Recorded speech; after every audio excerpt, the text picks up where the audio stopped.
Comment utiliser une carte IC Card? Les cartes IC Card ont différents noms. Elles peuvent s'appeler Suica, Passmo, Welcome Card, ICOCA, Pitapa. En fait, il y en a plein. Toutes ces cartes vous permettent d'utiliser le transport. Elles vous permettent de remplacer un ticket papier de transport sous une forme de carte. Donc, avec cette carte, vous allez mettre de l'argent dessus pour pouvoir payer à chaque fois que vous vous déplacez pour le transport. Comment l'utiliser? En grande majorité, la plupart des gens vont l'utiliser dans la ville. Cela veut dire qu'ils vont prendre les métros, les RER, pour ceux qui connaissent pour les paris, les trains spéciaux, pour pouvoir les utiliser. Le bus aussi, à l'intérieur de la ville. Donc quand vous êtes à l'intérieur de la ville, comme c'est une carte prépayée, en grande majorité, vous pouvez l'utiliser sur tous les transports qui se trouvent dans la ville.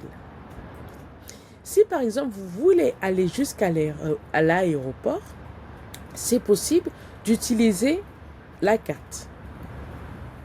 Et là, je vais nuancer. Si vous utilisez votre carte IC Card pour aller jusqu'à l'aéroport, vous allez pouvoir aller pour les trains dits normaux. Donc, tous les trains express, tous les trains spéciaux où il y a une tarification de base et un siège en plus, vous pourrez l'utiliser à certaines conditions. Mais en grande majorité, vous allez utiliser les trains normaux. Je vais prendre un exemple concret. Prenez par exemple si vous partez de l'aéroport du Kansai ou si vous y allez. Quand vous êtes à Osaka même et vous voulez aller à l'aéroport du Kansai, vous pouvez prendre un train normal. Avec votre carte IC Card qui, pour la région du Kansai, s'appelle ICOCA, vous pouvez utiliser la carte de transport pour aller jusqu'à l'aéroport. Si vous voulez prendre le train express Haruka par exemple, jusqu'au 27 septembre 2023, vous allez pouvoir le combiner avec un autre ticket pour entrer dans ce train. Sinon, vous ne pourrez pas utiliser ce train directement avec votre carte IC Card. Sinon, vous pouvez simplement payer un ticket pour entrer dans les trains Haruka par exemple.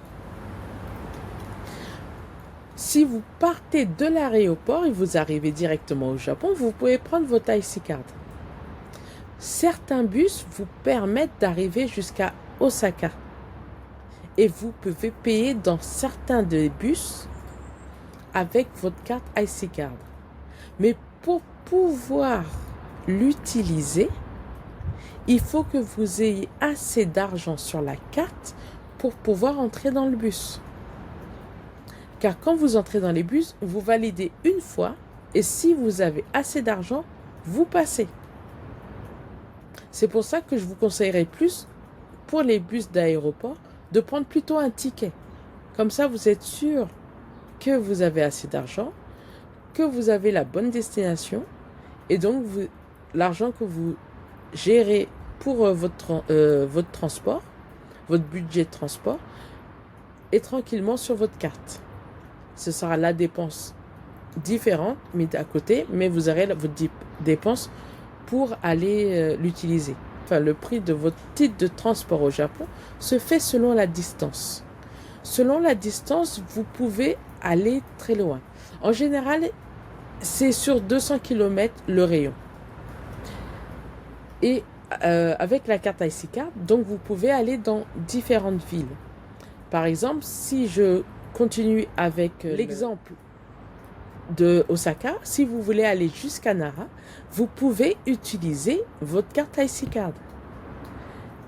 Vous allez payer très cher parce que la distance est assez longue, mais vous pouvez le faire.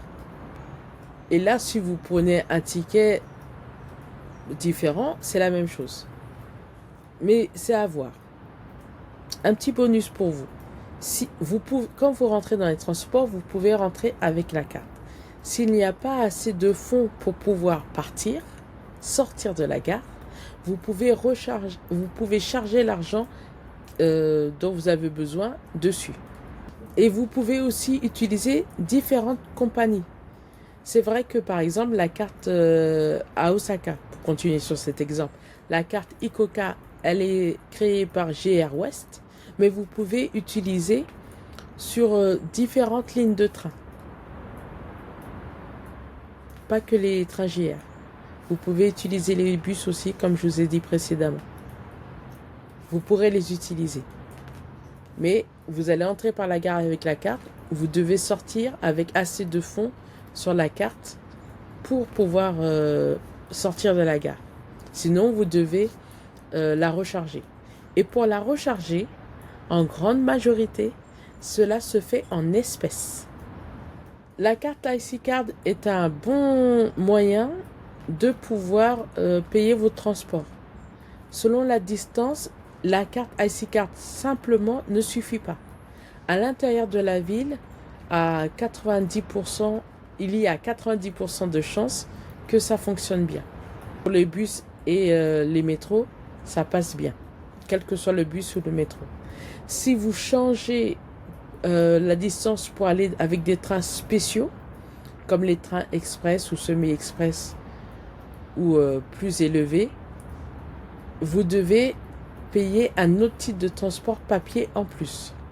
Si vous utilisez le Shinkansen, votre carte Suica peut payer le tarif de base d'un titre, enfin, pour entrer dans la gare de Shinkansen et pour entrer dans le train.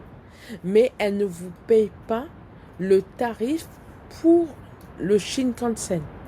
Car en général, avec le Shinkansen, vous avez 2 tickets pour avoir une place ou votre JR Pass. Donc, pour le Shinkansen, je vous conseille de ne pas essayer avec votre carte prépayée, surtout si vous n'êtes pas à l'aise, mais de prendre un ticket directement pour pouvoir utiliser le Shinkansen. Et pour le reste, vérifiez bien quel est le montant sur votre carte pour être sûr de passer.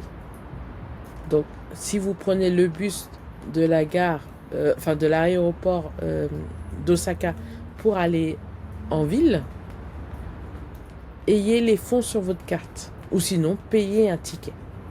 Cet exemple a été pris pour le Kansai, mais elle est valable pour Tokyo ou pour les grandes villes du Japon. Un point intéressant. Depuis juillet 2023, il a été dit que les cartes Suica, Pasmo, Welcome Card sous peu, mais pas tout de suite, ne vont plus être délivrées. Quelles sont vos alternatives? Les alternatives sont simples. La carte IC Card était pour vous aider à vous faciliter le transport. Donc, même sans la carte IC Card, vous pouvez utiliser les transports, mais vous aurez tout une version papier. Ou vous avez l'autre version, qui est la version électronique. Avoir votre carte sur le téléphone. Mais attention, il faut que votre téléphone soit compatible. Par exemple, la carte Suica est plus sur les iPhones. La carte Pasmo est sous les Android. Il faut que votre carte aille dans votre Osai Fuketai, votre porte-monnaie électronique sur votre téléphone, le wallet. Qu'il faut que vous la rechargez des fois avec un Apple Pay ou avec une Mastercard. Des fois, c'est valable que sur les téléphones qui sont japonais ou qui ont peut-être un système japonais. Personnellement, je ne l'ai pas testé, mais j'ai vu beaucoup de commentaires qui disaient que ça, si c'était pas japonais, ça peut être compliqué. Mais vu qu'il y a moins de puces, peut-être ça va être développé pour tous les autres téléphones. En tout cas, quand vous êtes sur place au Japon, vérifiez si vous pouvez ou pas. Ça peut vous faciliter aussi la vie, étant donné que pour ceux qui payent par exemple avec Apple Pay, il a été dit que les frais de transaction ne sont pas retenus. Donc la somme que vous mettez, c'est la somme, en yens bien sûr, c'est la somme que vous allez être prélevé. Donc à vérifier. Et j'espère beaucoup que tous ces conseils vont répondre à toutes vos questions petit à petit. N'hésitez pas à me demander en commentaire d'autres questions pour que j'appuie sur un point si vous le voulez. Comme ça me permettra aussi d'aider d'autres personnes. Et sur ce, je vous dis, osaki ni itekimasu.